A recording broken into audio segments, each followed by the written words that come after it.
We are here at the Chicago Cultural Center, and I just got a chance to check out an amazing film by the name of Prickly Mountains, produced by Miss Allie Rude and Mr. Kyle Rude. How are you guys doing today? Kyle Bergman. Kyle Bergman. Kyle Burton. No problem.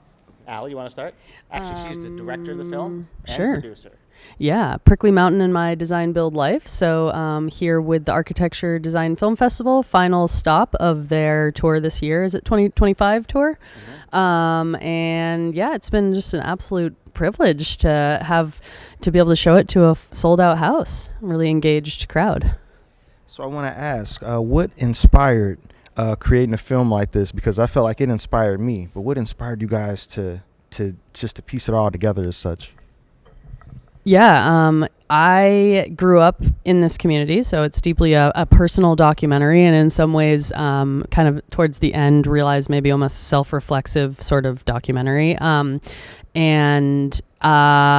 think in the truest sense of that, this was my story to tell. This is kind of my biggest story to tell, and 10 years ago, kind of just started chipping away at it. I definitely had filmmaking experience, but as you can kind of see in the process of making this film, some of the shots are a little bit more nuanced than others. And so, I think ultimately I kind of realized in making this film that I'm just a deep product of this design build movement, and that the creation of the film is a design build process in and of itself. So it's really kind of been incredible to hear from you and other people that it really touched them and inspired them, because that was always the goal, was to kind of spread this information. Honestly, I would love to see this movie nationwide. I feel like it could really inspire a whole culture of building and architecture from a very creative standpoint, because it's art. This was your dad that was building this? My dad was kind of actually second wave. It started in 1963. Some graduates from Yale Architecture School, and then my dad was kind of part of the 70s, and then it's still going on today, and it's at this point touched thousands and thousands of people through Yes Tomorrow Design Build School hugely. Cool. All right, guys, and we have Kyle here. Kyle, how are you, sir? I'm good. Thanks so much. We're really happy. So I run the Architecture and Design Film Festival. We've been back here. We've been here for 4 years with the Chicago Architectural Center. And this is Britton Rogers. And Britton is the executive director for the Yes Tomorrow Design Build School, also in from Warren, Vermont. Britton, tell us a little bit about Yes Tomorrow. Well, yeah, thanks. Yes Tomorrow just celebrated our 45th anniversary, where we've been bringing people together, homeowners, architects, do-it-yourselfers, builders, everyone to be able to work together and create space, create shelter, build, learn carpentry, learn woodworking, learn stone masonry, learn how to pour a concrete countertop for yourself, and everything in between. Plumbing, electrical, you name it, you want to learn how to do it, come to Yes Tomorrow and we'll show you how. And we do it all. We say think with your hands, because it's all about learning as you're doing it. And I think one of the great things about Yes Tomorrow is it teaches you how to learn how to have trust in yourself, because a lot of these things, if you haven't done them before, they're a little intimidating. And Yes Tomorrow is really great at, you go through this process, and at the end you're like, oh my God, I can do that. And not only can I do that, but I can do a lot of other things. And it's really one of the gifts of Yes Tomorrow. I would say this is very special for me.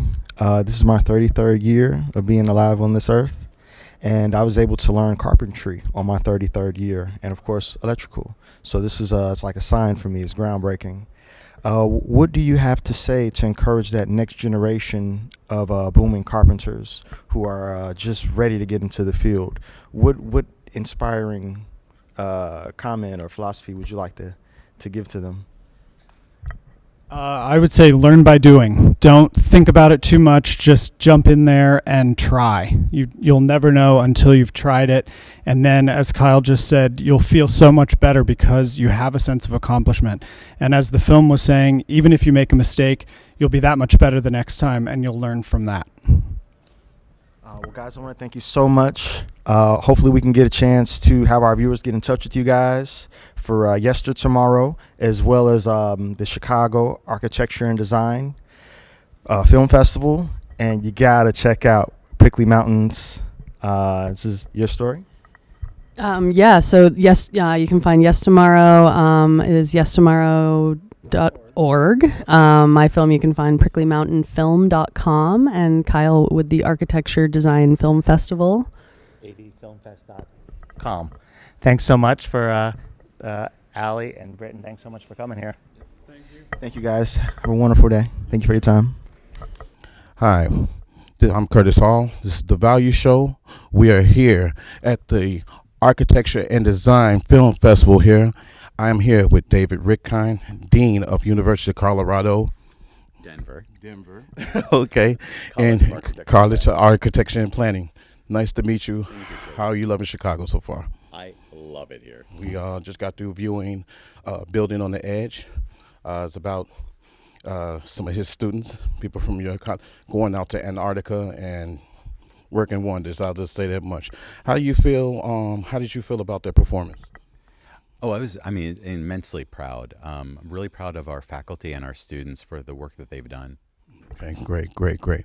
And I see you have won many awards.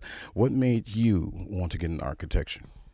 Architecture for me started in 10th grade. I went to a magnet high school, a public high school in Philadelphia. And in 10th grade, we had an art class that was focused on architecture, and it just got me started. Okay, beautiful.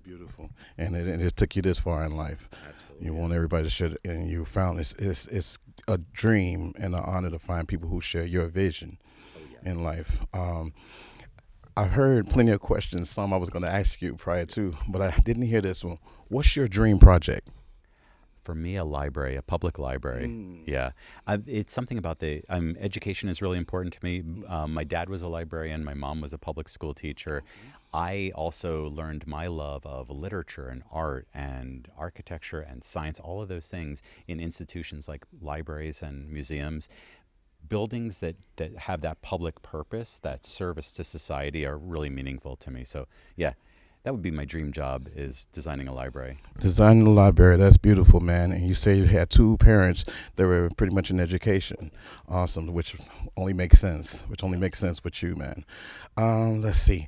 One last question, because we only had a certain amount of time with you today, but I'm glad you're here. If you could come to Chicago and design something outside of a library, because Chicago's full of art and architecture here, Frank Lloyd Wright homes and stuff like that. What would you do here in Chicago?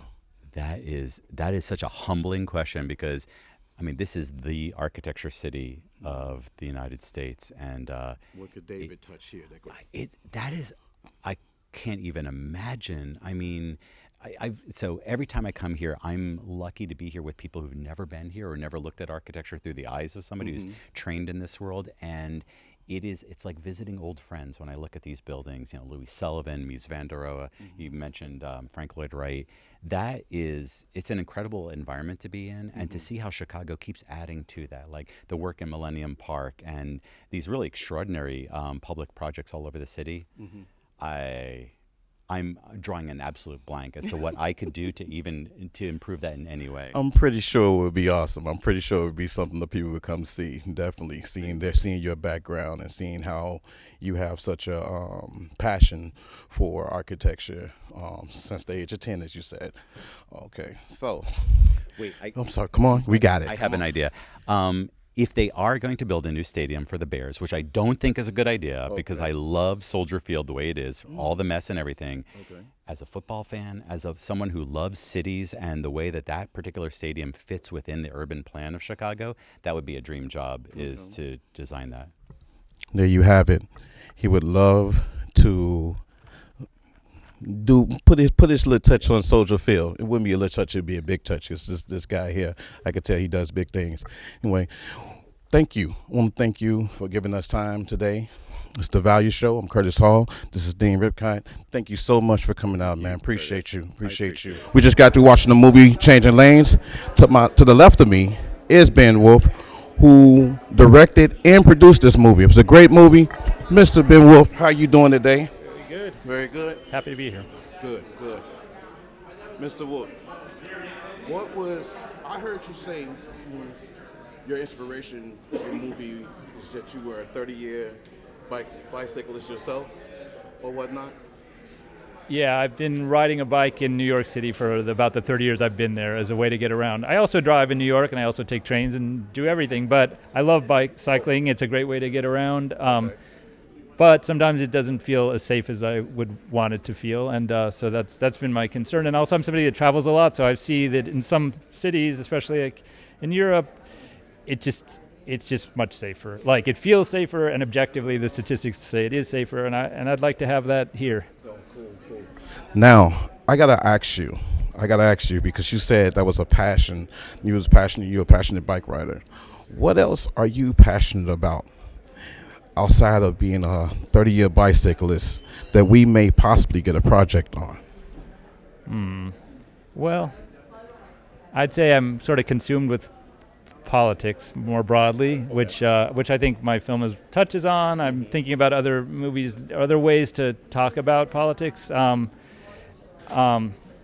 I think living in America at this moment, it's hard to not be kind of very burdened with it, and for better or for worse. So it maybe something I wish I didn't have to think about as much, but I think it's like I do think about it a lot. I try to understand why we've gotten into the situation we're in, and how hopefully we can work our way to a more humane, caring kind of society than I feel like we have right now. Great. Now, let me ask you, you grew up in New York City? Are you from Greenpoint or? So I actually grew up in California. Okay. I went east to go to college, and then I ended up in New York in 1991. So I've Okay. been there since then. You've been there since then. Do you kind of miss California sometime? Or do you? In the winter. In the I can understand that. Okay. Now, with that, you said there's a couple. You said politics, and this might be your next, angle, as far as some of your projects or whatnot. It's going to relate to politics. It's going to relate to politics, seeing how this one came about here. Listen, I'm going to be honest with you.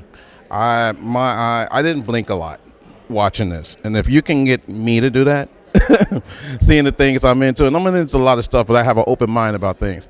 I'm into it, and I want to tell you personally, and I'm happy to be right here with you. I was glued. I was glued because it definitely gave you awareness. And to see those people, those people that has, unfortunately died over time, and their lives be honored with this, this type of movement, and you doing that, man, that's a great thing, and I applaud you, man. I definitely applaud you. We need somebody like you here in Chicago, man. We need you to do a couple Chicago things. I want to ask you a question about your childhood. I know you haven't had that one. Have you always wanted to be like a director and be in cinematography and stuff like that, or be in film? No, it's happened kind of. No, but I have been a cinematographer now since 25 or so years. So it has been my career. But as a kid, I'm not sure. I was always interested in the arts and photography, but I didn't really have a plan. Didn't really have a plan with that. I will say, since I've been shooting other people's movies, I really wanted to direct my own, and so for me, this was a really important life goal, and I'm very happy to have done it. And having done it once, now I want to direct more. There's no going back now. There's no going back. I'm going to keep shooting other people's things too, but I want to keep doing my own things too. I'm looking forward to your next project, whatever it is. I'm going to keep up with your name and watch it, man. So I wouldn't assume. Is this your first time in Chicago? No. Okay. I've had a lot of film shoots here for different projects. Oh, okay. Now, can I ask you a question? When you have done those film shoots, what was your best experience here in Chicago? Well, I love that you can remember. Yeah, I love the museums. I love the Bean. I love that thing. I think you have I love the architecture. Mm-hmm. I mean, it's a great city. Okay. There aren't too many, like New York's a great city, Chicago's a great city. Mm-hmm. Like LA where I grew up, I like LA, but it's not a great city. This is a city. This is a city. Yeah, and I love that. It's walkable, it's got great transit. Mm-hmm. It's beautiful. Yeah, it's great. Okay. Mr. Wolf, I thank you so much. Thank you. Like I said, can't wait to your next project. I'm your host, DeAndre Tillman, and we are here at the Architectural and Design Film Festival. And I have a couple questions for you. So to start this off, tell me a little bit about yourself and what is your role with the film festival? So my name's Kyle Bergman. I'm the festival director of the Architectural Design Film Festival. I founded it 17 years ago. I'm an architect based in New York, and I started it, because as architects and designers, we talk to ourselves all the time, and we have great conversation, but we're not so good as expanding that to a wider audience. So I wanted to do a film festival that had design films that had both a design and a human story, and that we would have, hopefully, audiences, both design professionals and non-professionals, coming together. And we've been doing it for 17 years. We started in New York. As a New Yorker, I thought everyone would come to New York and see the festival there. Turns out that they're all regional, so we just had New York people there, so I decided then to bring it to the rest of the country and the world. So can you tell us, you said you're doing it all over the world. What are some of the other places that you're doing it outside of the United States? So we do it in, so at this point, our 25-26 season was New York, LA, Toronto, Vancouver, Chicago, and Mumbai.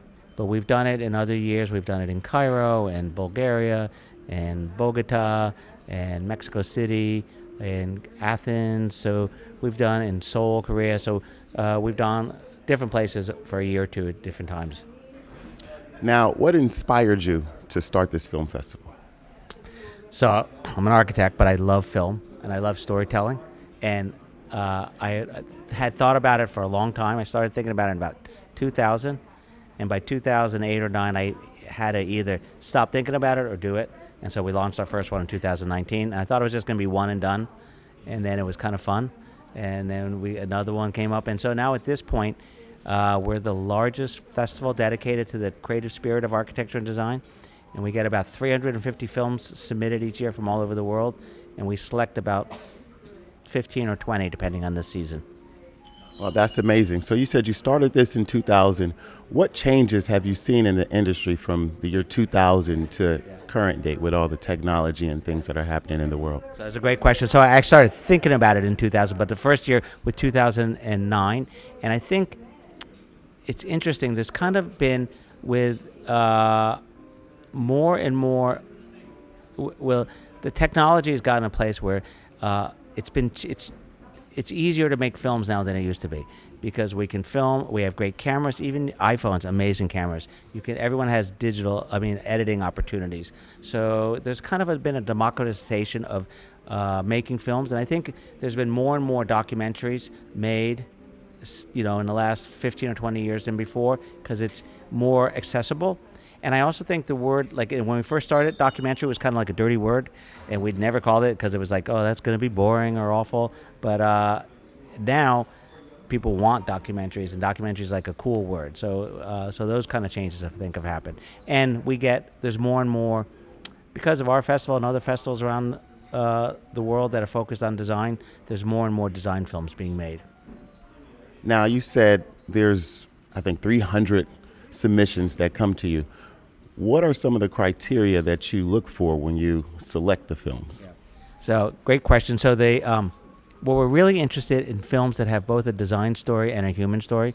So if you're a design professional, I want you to be challenged from a design perspective. But if you say, just don't know that much, you don't come in with any background on architecture or design, I want you to be able to be engaged by the human story. That's the sweet spot. Now, not all the films kind of hit that target, but that's our target. So what are some of your goals for the film festival in the future, the next 5 or 10 years? So I'd like to keep bringing in new cities. Now that we program the festival, it's interesting. So we're looking at talking to people in Mexico City, Tokyo, kind of picking cities that I want to go and spend time in. And we're talking to people in Boulder, Colorado, and in London. So the goal is to bring it to more and more cities. We have a great audience. I don't think it has to get much bigger than this, although in Mumbai is our biggest festival. We've done it there now 2 years, and the scale of the Mumbai festival is amazing, and we hope to bring it to other cities in India. That's amazing. It seems like you're really expanding. If someone wanted to get involved with you, how do they go about doing that? So if you want to submit the different ways, if you want to submit a film, you go to you go to our website adfilmfest.com, and there's a submit a film opportunity, so anyone can submit films. And then if you wanted us to come to your city, then talk to us, and we'll figure out a way to try to make that happen. It's easier said than done. And I think what's important is to let people know about it. So I think to get involved is to expand the community of people in Chicago who know about the festival. And like anything, every city, there's a million things going on. So even if there's something cool, there's a lot of cool stuff. It's hard to get the word out there. So help us spread the word. That's amazing. Thank you so much for your time and everything that you just shared with us. I watched the film today and it was amazing. Do you have anything else you want to say for the folks? Yeah, come back next year. We'll be back next year, and we'll expand it. And you can go to get information, sign up for our newsletter. Go to adfilmfest.com, and there's a newsletter you can sign up for. And I think what's really important is the festival is for everyone. It's not just architects and designers or design professionals. It's for anyone, and I believe that we all know so much about architecture and design because we've lived in buildings our whole life, and we may not have the words to put on it, but everyone can express what works and what doesn't in buildings in their own ways. And so this is really for everyone. That's amazing. Thank you for your time. Nice talking to you.